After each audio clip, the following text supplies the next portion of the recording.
Hey everyone, welcome back. Another reading session here. My name is Mike Dokter. We are reading through Chop Wood, Carry Water by Joshua Medcalf. These videos are recorded for the House High School girls basketball team, the new players to my team. I'm the coach of that team, who haven't read this book before we start reading the sequel to this book, which is Pound the Stone. So if you're watching this on my team, welcome. I'm glad you're still following along. Hopefully these videos are helpful. If you're randomly watching because these videos are public, go ahead, click the like button, click the share button if you enjoy it, and see the rest of the videos in the playlist named House Basketball. So today we're going to read chapters 23 and 24, or in this session rather, we're going to read chapters 23 and 24 of Chop Wood, Carry Water by Joshua Medcalf. Chapter 23, Goal versus Mission. The day before the big apprentice tournament, John was on a walk with Akira. "How are you feeling about the tournament?" Akira asked. "Great. I put my work in the dark, and now it's my time to shine under the bright lights. My goal is to win the tournament, and I think I finally have the skill to accomplish that," John said with excitement. Akira pondered that for a silent moment and then replied, "You know why so many people love goals, John? Because they secretly let them off the hook. If your goal is to become a doctor, there are a lot of people who can stop that from happening. There are many checkpoints along the way where people can tell you aren't smart enough or that you don't qualify. But if you look at Mother Teresa's mission to serve the needs of the sick and dying, no one could ever stop her from living that out. Goals actually allow you to shirk responsibility, but a mission, only the person in the mirror can stop you from living that out. I think one of the reasons so many young people today are floundering around chasing all the wrong things is because they're bored with goals. They need a compelling mission. 100 years ago, teenagers were leading armies, raising families, and living inspired lives. They may have lived boring lives by today's standards, but I will argue that many of them were inspired by a compelling mission from the very young age. Today, our parents and coaches do all sorts of things to shelter kids from the consequences of their choices and rarely inspire them with a mission. I believe a mission is something you can do right where you are, anywhere, using only what you have. You don't need anyone's permission. So what is your mission, John? It is much deeper than a goal. And it is okay to borrow one from others and refine it as you go. But your mission will act as your internal navigation system. Without a mission, you will flounder through life and easily end up with your ladder on the "oh shit" building. Sorry, parents. John was surprised but couldn't help but cracking up. "What building is that?" he asked. Many people keep climbing and climbing only to get to the end of their life at the top of the ladder and realize that the ladder has been on the wrong building. Without a mission, it's easy to lose perspective on what truly matters. A mission will make you think beyond the moment, which is greatly important because the only thing that is significant about the moment is who you become in the process and the impact you have on others. No one on their deathbed is worried about how they did in a game, on a test, or how much money they made. They care about their relationships and who they have become as a person. I know that in the moment, the achievements feel like a big deal. But with perspective, you will realize just how significant they really are. John nodded, but in all honesty, his mind was still set on the tournament the next day. "Do you understand what I mean?" asked Akira. John said he did, but Akira knew better. John's mind was elsewhere. He sighed, knowing what was coming, but knowing that he had to let John experience it on his own. Oftentimes, failure is the greatest teaching tool. Why is that chapter important? Well, I think it's important because if you tie up your identity in results, what will happen is if you don't get that result, your identity will suffer. If you tie up your identity on winning games, being the best player, getting the best grades, making the most money, being the most liked, whatever it is, anytime that thing is taken away from you, your internal value suffers. You are more than a basketball player. You are more than a student. You are more than a daughter. You are more than a business person. You are more than whomever you are watching this. You are more than your successes. That's why I'm reading this book to you. I often tell people when I met them that I was created to help people fix problems and teach. Nowhere in there does it say that I need to lead a big team. Does it say that I need to be the best basketball coach? Does it say that I need to be the best dad or whatever else it is? It says that I was created to help people fix problems and teach. I can do that anywhere. Anytime somebody calls me, I have the opportunity to do that. Anytime somebody needs help, I have the opportunity to do that. My mission is bigger than the small things that we often tie up success in, and I would encourage you to think about that. What is your mission? What is the thing that you really truly want to be or learn in the midst of this process? Because honestly, that's the only thing you're going to carry with you.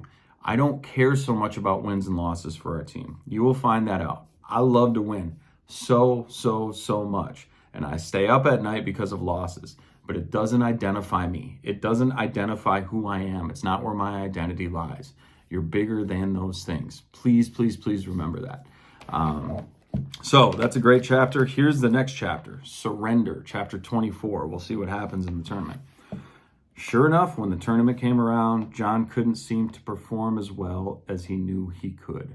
Anxiety got the best of him, and after blowing his first 3 rounds, he wasn't even close to hitting the target by the end of it. So instead of winning or even placing, he watched jealously as Katsuo's arrow slammed into the bullseye, winning him the tournament. As John walked off, emotion overcame him like a tidal wave, and tears of pure frustration began to fall. He had worked so hard for these last 6 years, and now he felt like he was back at square one, shooting at a 7-foot target. Lost in frustration, he walked for miles, ending up at the edge of the community's property.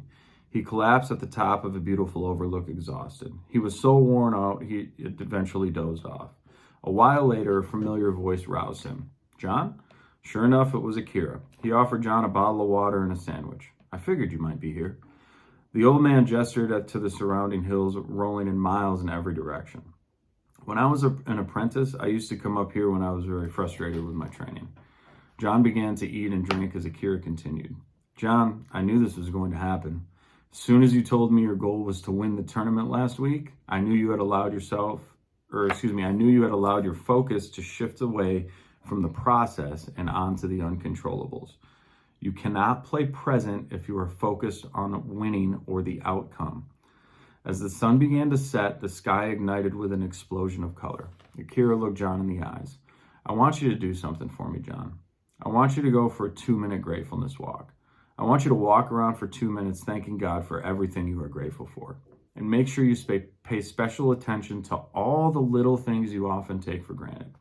John nodded, deciding to give it a shot. After 2 minutes, he returned with a large smile on his face.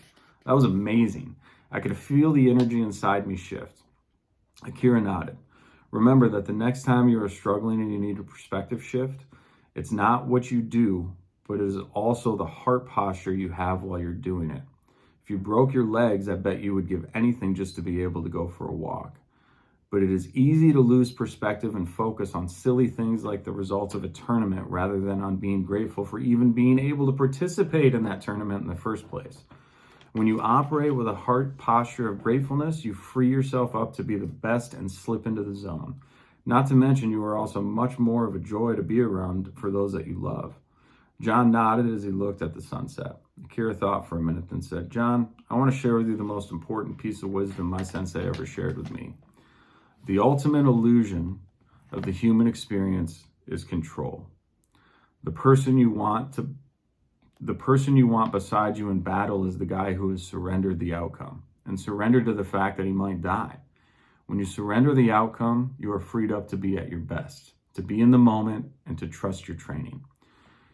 It is the one who has surrendered the outcome who, ironically, has the greatest chance of survival. It is the one who has surrendered the outcome who has the greatest chance of success. It is the one who has surrendered to the fact that he could fail, who has the greatest likelihood of not failing. Until you surrender the outcome, you will always be the greatest enemy of your own success. In order to reach your greatest potential, you must operate with a heart posture of gratitude. Commit to the controllables, surrender the outcome, and trust the process. Surrendering the outcome doesn't mean you care less about the outcome of your process. It doesn't mean that you don't give your very best. It simply means that you have surrendered the outcomes that are outside of your control.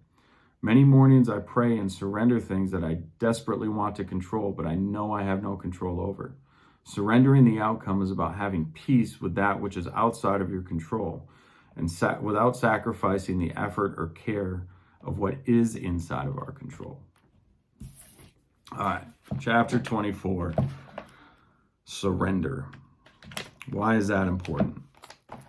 We tie too much, and this is the last chapter too, we tie way too much to the outcome. We tie way too much to our goals. We tie way too much to the things that we feel are important.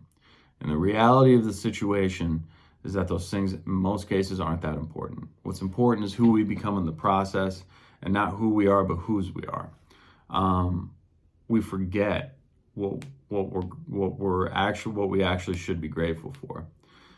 We forget because we're so focused on winning the game, or this might be the last game I ever play, or whatever else, that we're not even grateful to be in the moment. If you've ever lost somebody in your life, unfortunately to death or anything like that, you would give anything just to have one more conversation with them. But oftentimes when we're in the midst of those conversations right now, we don't appreciate that. We don't appreciate that moment. We don't hug that person long enough. We don't think about the things that could be taken away from us. We're not grateful for the opportunity to even participate. Instead, we're focused on how well we can do. We need to get away from that.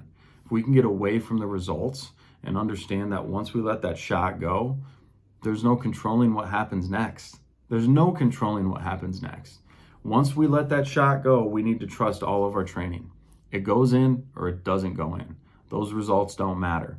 All that is feedback. Failure is feedback and helps us become better. So those are some serious chapters. I hope you enjoyed them. I hope you're enjoying this series. We'll see you next time. Thank you so much for watching. Bye now.